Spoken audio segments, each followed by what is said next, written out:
Olá, eu sou Hernani Coelho e esse é o Fora do Escritório. E nosso entrevistado de hoje é o Paolo Petrelli. Paolo, é um grande prazer estar aqui com você. Olá, Hernani, tudo bem? Boa tarde, pessoal. Igualmente, uma satisfação enorme. O Paolo é dono da Dev4Web. Ele é um criador de startups. Conta pra mim, Paolo. Primeiro eu queria saber como é que é a história do Paolo. De onde veio o Paolo até chegar aqui? Então, Hernani, vou fazer uma descrição breve aí, né, da nossa passagem nesse cenário digital. Em 2008, depois que eu larguei o ramo físico aí de estacionamento, fui dono de estacionamento e gerente de hospital, eu resolvi empreender na internet. Eu não sabia o que era a web. E aí fui através de uma reunião de negócios naturais conhecer a internet, até que junto com um outro empreendedor de Brasília, que foi meu sócio durante 3 anos, não somos mais sócios, a gente resolveu comprar uma mesma empresa da internet. Por não conhecer, né, não ter experiência inclusive nessa cena, compramos um negócio na web e quebramos em 6 meses. E aí depois tentamos de novo, aí já pivotando a ideia, pivotar é mudar o posicionamento, né, o modelo de negócio, eu vou explicar um pouquinho mais na frente. E aí a gente resolveu investir em querer fazer uma rede social que abraçasse o mundo, tendo gestão de projetos, tendo lojas virtuais, tendo e-commerce, porque estava naquele boom de mais ou menos 2009, do Buscapé ser comprado lá pelo fundo Naspers por 340 milhões de dólares. Isso daí aqueceu a cena digital inteira no país. Aí passou 5 meses, quebramos novamente, não deu certo. E aí pronto, basta. O que eu vou fazer para conseguir empreender, né, nessa cena? Aí eu fui estudar um pouquinho lá fora e ver por que Facebook, Yahoo, Google, essas empresas deram certo. E em 2009 eu conheci um livro chamado Business Model Generation, que é a teoria hoje do Canvas. E aí eu fui ler o livro Canvas, o que é muito difundido hoje em dia. Que é muito bom. Que o próprio Sebrae Nacional adota, né, a metodologia do Canvas para ajudar os empreendedores digitais. Uma vez que o plano de negócio ele é muito útil numa segunda fase no caso do empreendedor digital. Né? Enquanto o plano de negócio para uma padaria, para uma quitanda igual nós estamos aqui, funciona muito bem. Porque eu conheço a minha estrutura física, eu conheço os equipamentos, eu conheço a equipe que eu vou trabalhar e eu sei onde está meu público-alvo. E quando eu vou para a internet, eu já não, eu só acho. Eu vivo no achismo. Eu acho que eu sei quem que é meu cliente, eu acho que eu sei qual que é a minha solução, eu acho que eu vou ganhar dinheiro e eu acho que você, Hernani, vai pagar por ela. Mas esse achar... pois é, você vê como que é a história. Né? Então, hoje em dia o empreendedor, ele acredita que tá dando muito certo os negócios na internet, o Fantástico está divulgando, fazendo programação, então eu vou entrar na mesma onda. E aí a gente tenta ajudar os empreendedores olha, entra devagar. E busca um pouquinho de aprendizado, conhecimento, para você, quando você resolver iniciar nesse mercado, o seu risco pelo menos for bem menor. Isso é engraçado porque a gente faz isso, né? Não só na Gestor Finanças, como em outras empresas de consultoria, a gente faz isso, ajudar as pessoas a abrir a empresa. E lá nós temos primeiro o planejamento estratégico, o plano de negócio, depois utiliza-se o Canvas, né? Vocês já trocam a ordem. Sim. E você já começou contando uma coisa que eu vou te perguntar lá no final. As coisas que dão erradas. É muito comum isso, né? Você investir numa empresa digital e essa empresa não ir para frente. Sim, isso é bastante comum. Tanto que quando a gente achava que tinha uma ideia bacana em 2009, e aí a gente conseguiu, depois que fomos buscar um pouco de aprendizado, desenvolver até início de 2010 mais ou menos, né? E com menos erros, digamos assim, né? Menor erros, mas mais tentativas, a gente colocou no mercado, mas nos escondemos no escritório, entre aspas, o famoso ditado da garagem, né? Nos trancamos numa garagem para desenvolver um negócio digital, acreditando que aquilo vai dar certo. Quando colocamos no ar, passou dias, semanas, meses e não tinha nenhum retorno. Chegou a ter 2.000 usuários, 6.000 usuários, mas cadê o dinheiro? Porque afinal, tem um ditado que diz: antes métricas reis do que métricas da vaidade. Ou seja, é melhor eu ter um pagante no meu site do que eu ter 1.000 fãs e nenhuma pessoa pagando por ela.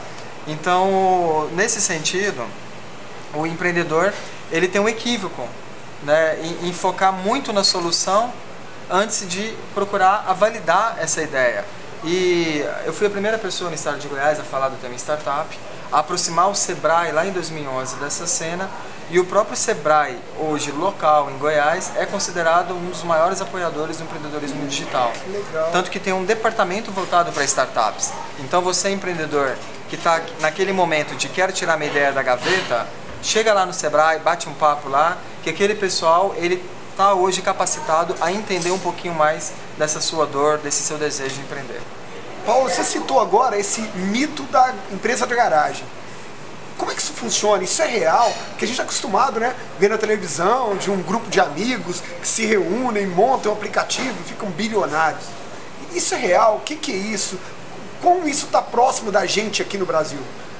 Eu vou tentar dar um exemplo, até aproveitando a matéria do Vandré, que eu vi no site, ficou muito boa, parabéns, que ele citou o mesmo sonho de você querer ser um empreendedor e ganhar milhões, é a distância entre 2 anos ser um milionário como jogador de futebol. Então, vamos fazer uma comparação com os sites de compra coletiva. Lá em 2010, mais ou menos, surgiu o Peixe Urbano, né, com empreendedores fortíssimos que já vinham do Vale do Silício com a bagagem acadêmica e profissional, com vice-presidente de empresa de tecnologia no Vale do Silício, ou seja, eles já entraram no Brasil com milhões no bolso. Com know-how e dinheiro. Com know-how e dinheiro. E aí o empreendedor, quando vê aquele caso lá, ele pensa o seguinte: nossa, o Peixe Urbano não está fazendo isso, eu vou lá e vou copiar e vou repetir essa ideia. Só que os 5 primeiros que geralmente se mantêm no mercado são empresas que se destacaram por portfólio dos seus empreendedores, os chamados track records, né? Os caras têm histórico de sucesso.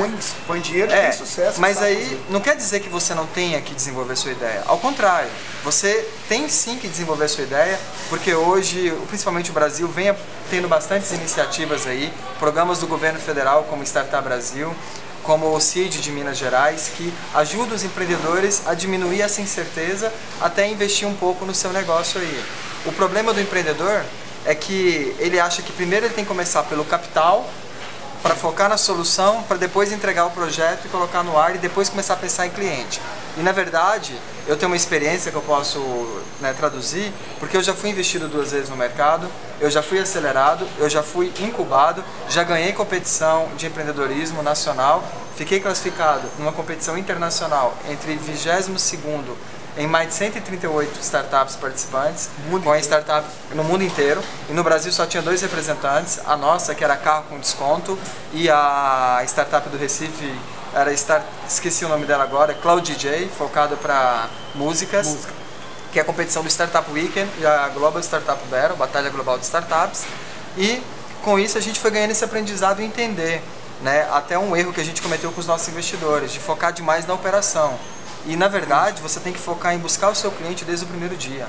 Porque quando você for para a rua e perguntar para ele se ele quer o seu produto, é muito fácil ele dizer sim.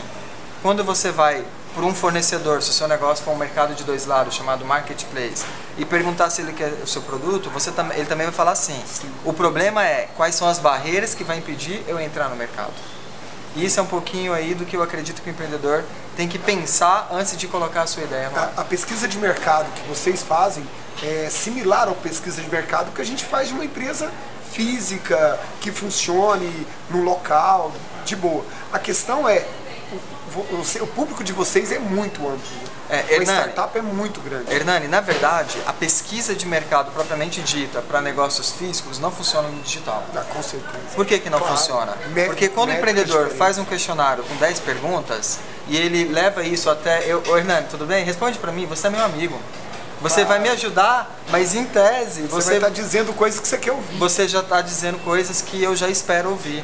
E então, nesse cenário digital, o ideal é você fazer um roteiro de um diálogo. Me fale um pouquinho sobre o seu negócio no dia a dia. Me fale um pouquinho como é que funciona a sua operação. Me fale um pouquinho... Saber se a sua startup encaixa nesse processo. Isso, me fale um pouquinho quais são as dificuldades que você encontra hoje para operar o seu negócio, o que você sente falta, mas sem eu fazer pergunta fechada para você.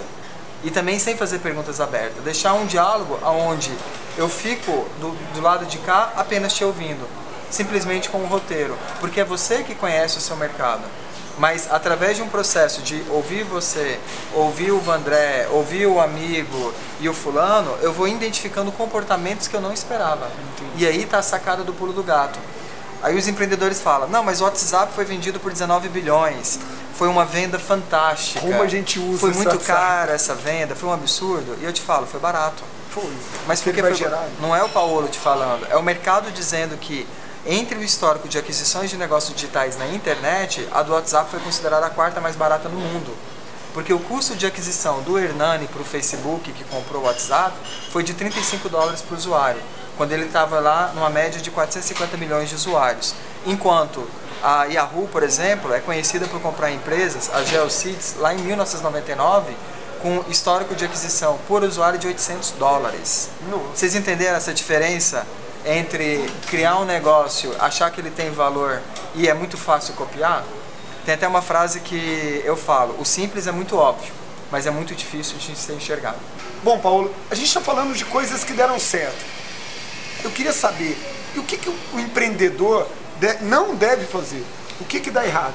Bom, eu vou dar um exemplo de um empreendedor aí que está com 20 mil reais na mão e está querendo colocar o seu sonho no ar, né? Mas está com medo, com quem que ele vai fazer o negócio, qual que é a equipe, quem que ele vai contratar, se ele vai terceirizar o desenvolvimento ou não. A primeira coisa que eu te falo é, ao invés de você preocupar primeiro com o dinheiro, preocupa saber se a sua ideia faz sentido para as pessoas. Se o mercado quer mesmo o seu negócio, você está resolvendo um problema ou atendendo uma necessidade. Recentemente, não sei se você conhece, mas muitas pessoas que até que não estamos assistindo devem usar o Easy Taxi. Easy Taxi, né? Que é aquele aplicativo. Você conhece o Easy Taxi? Conheço. Aquele aplicativo você chama táxi, né, pelo celular. E que surgiu num evento de Startup Week, o mesmo que eu ganhei a competição em 2012, só que nesse caso ele surgiu em 2011, no Startup Week no Rio de Janeiro. E o empreendedor tinha uma ideia de fazer, na verdade, um aplicativo voltado para ônibus. Thiago, o nome dele? Não, era Thales. Isso. Thales. O Thales. E aí a ideia dele era fazer um aplicativo voltado para ônibus, para você encontrar o ônibus no ponto mais próximo. Só que ele levou tanta bordoada dos mentores, as pessoas que estão ali para ajudar os empreendedores, não é bordoada no sentido negativo, no sentido de ajudar, olha, faz assim, muda assado, isso, muda isso, pivota aqui, posiciona assim, que quando ele estava indo embora no sábado à noite, descrente, ao pedir táxi, ele não conseguia chamar táxi por telefone. E aí ele teve a sacada.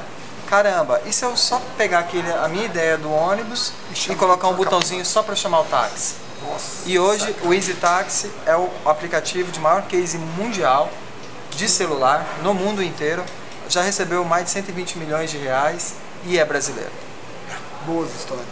Bom, terminando a nossa história, falando um pouquinho sobre isso, você também tem um e-book. Um não, vários, né? E vão ter mais ainda, que agora virou um autor. Inclusive, se você quiser, esse e-book tem aqui no nosso portal. Entra ali nos downloads e baixa esse e-book para você. O que é esse e-book? Do que ele fala? Como é que funciona ele? Eu já participei bastante de workshops, né, pela internet, presencialmente, e também já li bastante e-books. E muitas coisas que a gente vê são teorias e ferramentas que estão ali em livros.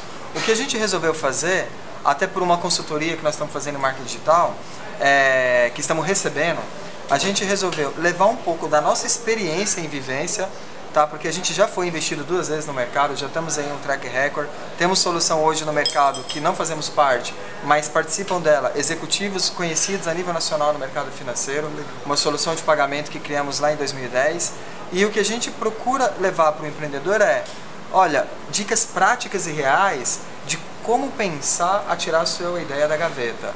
E não simplesmente de qual ferramenta pegar e trabalhar. E sim, realmente, quais são as barreiras que eu identifico para ver se eu vou ou não vou nesse caminho.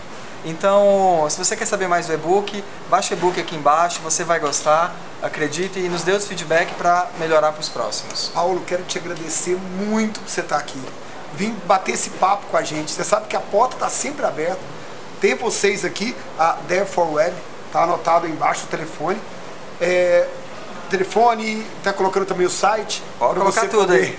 Para que quem quiser conhecer possa entrar e conhecer a sua empresa. Se você também quiser conhecer, o Paulo é um dos que está escrevendo aqui para a gente. Aqui, um dos nossos autores.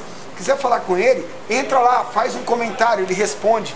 Vai ser um prazer ter você participando aqui com a gente. E muito obrigado pelo nosso Fora do Escritório.